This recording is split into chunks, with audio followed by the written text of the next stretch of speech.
반갑습니다. 허브경제TV입니다. 네, 유한양행입니다. 네, 오늘 주가 2% 왔다 갔다 하고 있는데, 지수보다는 덜 밀리죠. 실은 오늘도 바이오가 다른 섹터들보다는 방어력이 더 좋고요. 그리고 이제 삼바 거래정지가 또 풀리려고 하다 보니까 이제 관련주들이 또 이제 급등세를 보여주고 있는데, 과연 이제 삼바 거래정지 풀리는 게 바이오 섹터한테 얼마나 또 영향을 줄지, 이런 부분들은 좀 중요하게 지켜봐야 될 것 같고, 긍정적인 게 좀 더 크겠죠. 지금 바이오가 또 좋기 때문에 아무래도 좀 기둥을 잡아주고, 또 바이오 쪽에서 코스피 쪽에는 입김이 굉장히 좀 작게 작용을 하다 보니까 늘 이제 코스닥 위주로만 바이오 종목들이 움직이는데, 그런 부분들은 유한양행한테 저는 충분히 좀 도움이 될 수 있다라고 보고 있고요. 오늘 시장 또 한번 급락이 나오긴 했습니다만, 역시나 어떤 뚜렷한 이렇다 할 악재가 나오지는 않았다. 굉장히 좀 불분명한, 또 애매한 그런 발언이나 이슈들을 가지고 전날 이제 미국 시장이 갑자기 또 밀렸는데, 이거는 우리가 그냥 어떤 그 경기 사이클 이런 관점으로 봐도요, 최근에 가장 강한 상승장은 코로나 때 있었죠. 제로금리 유동성 정세가 쭉 유지가 되다가 그게 이제 대세 하락장으로 전환이 될 때 금리 정책의 전환이 있었죠. 인플레, 물가가 올라오니까 금리를 이제는 좀 인상을 해야 될 것 같다라고 하면서 찐 하락 구간이 시작이 됐습니다. 그러니까 이렇게 강한 상승장이 만들어질 때는 이렇게 정책적인 변화, 큰 변화, 이런 것들이 나오기 전까지 시장은 방향을 어느 정도 다 유지합니다. 지금 금리 인하에 대한 기대감이 후퇴했다 뿐이지, 이 금리 인하를 금리 인상으로 바꾸겠다, 이게 아니거든요. 요즘에 셧다운이 또 워낙 길어지다 보니까 그런 정책적인 부분들이 이제 제대로 진행되기가 어렵죠. 데이터가 안 나오니까 뭘 보고 판단을 해야 되는데, 그런 것도 없었고, 전날 고용보고서도 겨우 9월 거 이제 나온 거고, 10월달, 11월달 게 FOMC 이후에 나온다라고 하니까, 그럼 이제 이번에는 그 금리 인하가 좀 힘들겠구나. 금리 인하에 대한 기대감이 먼저 반영이 됐다가, 왜냐면 지난 이제 FOMC 점도표가 나왔을 때 이제 9월, 10월, 12월 FOMC에서 전부 다 3차례 연속적으로 인하, 이게 대부분의 연준 인사들에 찍혀 있었거든요. 근데 변수는 이게 어떤 데이터가 변했다, 이게 아니라 셧다운 때문에 데이터가 안 나온 거, 이게 변수였습니다. 저는 지금 금리 인하에 대한 기대감이 어쨌든 10월, 11월, 12월 계속 유지가 될 거란 말이죠. FOMC가 다음 FOMC 다다음에 이제 1월 중순일 거기 때문에. 그러면은 지금 상황에서 관점이 바뀐다라고 볼 만한 거는 딱히 없죠. AI 거품 논란?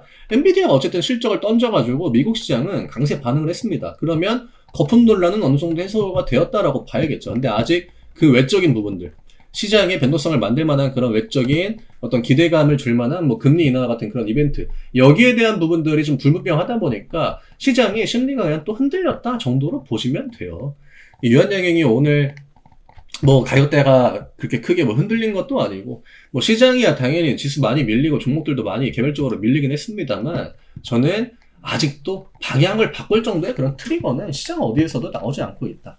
지금 결국 유한양행이 올라가줘야 되는 그 명분도 일단 지수가 좀 돌려나가야 된단 말이죠. 알테오젠도 마찬가지고, 유한양행도 마찬가지고, 물론 오늘 강세를 보이는 바이오 종목들, 팩트론, 케어젠, 그다음에 D&D 파마트 이런 종목들이 이제 강세를 보이긴 했는데, 그거는 오히려 바이오가 역시나 요즘 같은 시장에서도 편하구나.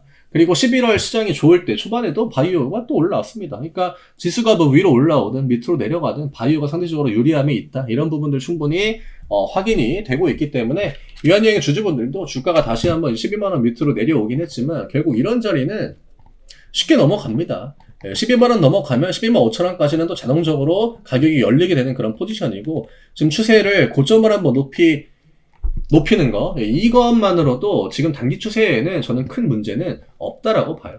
그냥 흔들리는 거는 내 심리고, 시장의 심리이고, 그 심리가 연쇄작용을 일으키다 보니까 매도가 매도를 부르고, 나 역시도 그런 부분들에 흔들리고, 지금 바이오가 아니더라도 다 흔들리거든요. 오히려 유한양행이 오늘도 시장 대비 좋은 방어력을 보여주고 있구나, 여기에 포커스를 맞춰야 돼요. 오늘 같은 날 올라가면 좋죠. 하지만 안 올라갈 확률이 굉장히 높은 날이기 때문에 저는 오늘의 하락, 주주분들도 이 정도면 생각보다 잘 버티네 라고 생각을 하실 수도 있겠지만, 또 어떤 주주분들한테는 이번엔 좀 가나 싶었는데 또 밀리네, 이런 생각을 분명히 하실 거기 때문에, 저는 지금은 그 관점을 오히려 바꿔야 되는, 시그널이 어느 정도 나오고 주가를 이제는 좀 들어 올릴 수 있겠구나. 그런 데이터들이 나온 이후에 이렇게 시장이 밀려가지고 같이 밀려 내려오는 건 저는 기술적인 문제는 크게 없다라고 봅니다. 그래서 이런 타이밍에는 그 조정을 충분히 줬잖아요.